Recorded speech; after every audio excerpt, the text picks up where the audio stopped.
Hey Royal Family, my name is Roanna Moodley and you're watching The Front Row. Every Monday I post wisdom videos and today we're talking about how we can survive the corporate world. I've been through some rough patches in the corporate industry, but I'm very, very grateful for those learnings because it has made me the person that I am. And I want to share 6 solutions that I think is really necessary for you to survive in the corporate world. If you want to know about how I do this, and this is the place that you want to be.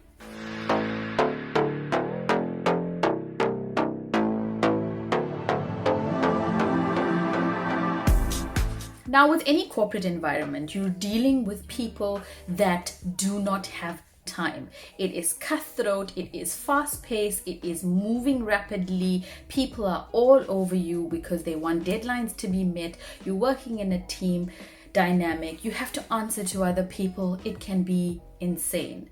So what you have to do is, number 1, you have to be confident. Confidence is key in the corporate environment. The moment you show a little smudge of no confidence, you can have a rough time because people really want you to have your ducks in a row and they really want you to have yourself together so that they can trust you, especially when you're dealing with directors and people that really don't have a lot of time to spend with you and they want answers and they want answers now. If you lack confidence, let's just say you might be looked at a little bit differently. So confidence is so important. The ways that you can build your confidence is by watching some self-etiquette videos. You can read books. I read a lot of self-help books. What has helped me immensely are books by Brian Tracy, The 7 Habits of Successful People. I read Jump recently by Steve Harvey, and quotes by Maya Angelou, Oprah Winfrey, Steve Jobs, Adrian Gore. All of those people are powerful individuals that help me to get my brain ready to be confident. Sometimes, you've got to put your best foot forward and play it like you know it. Some people call it fake it till you make it. I don't really particularly like fake it till you make it because I don't like to be fake. But you really need to own yourself when you go in for a meeting or when you go into the work environment so that people can take you seriously. The second thing you want to do, and I think it's such an important thing to do continuously, is to upskill yourself. The world is changing rapidly, and especially now with digital influence and technology, if you're not savvy enough, you can be left behind. The race is ruthless, and in order to stay on the lane and to stay with your team and your competitors, you have to always have a learning mind, always be willing to learn new things, research more about your industry that you're working in. Find out who is the best person in your industry that is flourishing and really own the position that you're in. If you are an accountant, are you the best accountant that you can be? Have you researched enough? Do you have the savvy technological tools that you need to be as savvy? If you're in marketing like me, are you the best marketer that you can be? Who are the best marketers in your industry? And who are the best marketers within your competitive circle? And how are you being differentiated against your competitors? If you're a social media manager, how are you different from other social media managers? If you're a doctor, how are you different or better than other doctors in your industry? If you're a teacher, are you better than other teachers? And are you giving off the best kind of knowledge in the best manner possible? So we can all be the best versions of ourselves, and really upskilling ourselves and knowing more is always going to be beneficial. The third thing that I do for myself is, and I started this pretty young, is that I got into the culture of budding. And what that means is that I literally sit with someone and watch how they work. It could be someone that is in a lower position than I am. It could be someone that is in the same position as I am, someone that is in a higher position than I am. And I asked them if I could sit with them for 15 minutes or so. And I used to do it during my break time to watch how they would do their jobs. And it's amazing the skills that you can develop just by budding with someone. And it's also amazing how you can give constructive constructive criticism to that person should they require it. It's a full-on learning experience, and it's real-time learning, and it really is beneficial if you want to grow, if you want to improve your team, if you want to just be better at what you do. Budding is definitely something that you want to concentrate your time on. I was never ever someone that was strong on computers. I didn't even have a computer growing up. I didn't know what it was to actually use a computer. I didn't know the terminologies, and I was feeling like I was being discriminated for my lack of knowledge. And I sat around people that were very computer literate, and I picked up skills that even now people don't have, and shortcuts that I would only learn by budding. So the value of budding is truly powerful, and just sitting and observing how someone works. There's certain tricks you can pick up that you would have never necessarily thought of on your own. The fourth thing, I think, which is such an important factor in the corporate industry, is to be sociable, knowing your people. I like to walk in the morning and greet everybody, whether it's the janitor or it is someone that is extremely higher ranked in the building. I greet everyone equally, and I smile, and I put my game face on, and I make small talk, because you're getting to know the people that you're around. You're at work most of the day. You're spending most of your time with the people. These people are kind of like your second family. Knowing your circle, understanding them socially, is very important for your growth, and also to promote goodwill and success within the team dynamic.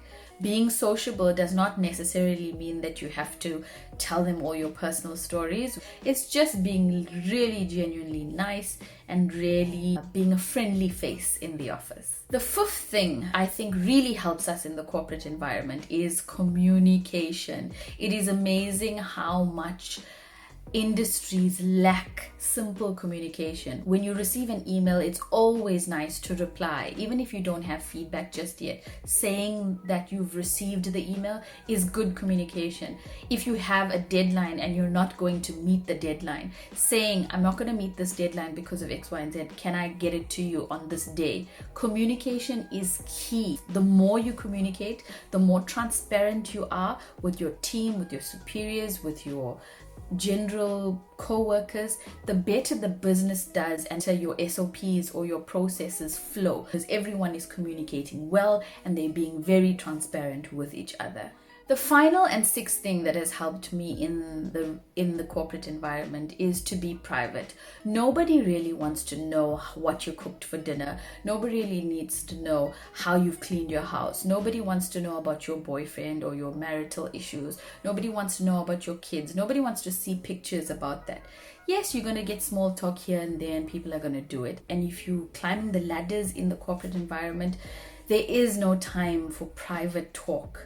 We can be personal, but being private is almost like a overshare. You don't want to be someone that's oversharing with your people at work, because then they tend to get distracted. They don't take you seriously, and it can be sometimes annoying to most people, because people don't want to see the 20th picture of your child that morning. They don't want to hear what you've cooked. They don't want to hear about what you and your partner does. They don't want to hear about what car you drive. Privacy is key, and overshare is not really cool in the corporate environment. So those are the 6 tricks that I use to survive in the corporate world. It is such a ruthless environment, but also it can be really gratifying, and it can really feed you from a growth point. If you want to climb the ladders in the corporate environment, you are going to meet fantastic people that are going to give you conversations that you're going to remember for the rest of your life. You're going to meet people that truly are sensational. And I think from my experience in the corporate world is that I have managed to build a circle of people that are truly wonderful. And it's amazing how sometimes you can go full circle in your career. The trick about being in the corporate industry is that it's such a small circle as well, and you never want to burn your bridges, and you always want to be around the people that are strategic in their thinking, that are successful, that are go-getters, that are hungry for knowledge, that are always upskilling. Just associating yourself with the right type of people will really make your corporate life so much easier to cope with and so much better. Never be afraid of being yourself, but also never be afraid of proving your worth and showing off your talents, because the only person that can be you is you, and nobody else can truly do what you do. They may come close, but they never truly will be you, and that is your USP, which is your unique selling point. And it's gratifying to know that we're all different and unique in our ways, because we have something to bring to the table. We often find people saying, oh, you can do that, I don't think I can do what you do.